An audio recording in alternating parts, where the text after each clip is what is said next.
Si Sikat Place ay may tatlong location. Gusto mo ba Bulacan, Santa Maria, Catmon, Bulacan?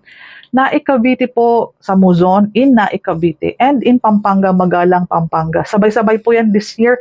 Open kami for selling soon to rise po. Again, tatlong location, ikaw na ang bahala.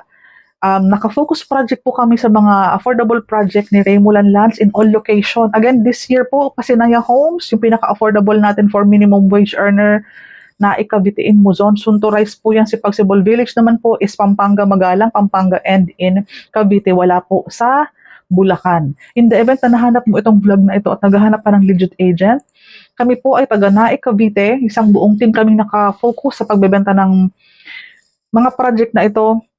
Dito po kami naka-locate and then may office kami sa site. So sa sobrang bilis lang po ng traveling, ng transaction, ng schedule ng tripping and reservation. Ayan po, pag-usapan natin, Cindy Bernal Hapil po ang pangalan ko sa aking social media account and then YouTube channel po, Cindy Bernal Hapil din. So mabilis mo lang po akong mahahanap. Sa ibang katanungan po, sa requirements, qualification, paano mag-avail, locally employed, OFW, ayan. Pwede natin i-discuss. Tawagan ako sa Viber account para mabilis natin masagot yung mga katanungan ninyo. Kung ano man po ang mga gusto nyo pang malaman about the project. Ito po ay trending na trending kasi walang down payment, walang reservation, walang equity. Ang 10,000 na cash out is for water installation, Meralco installation, and processing ng Pag-ibig.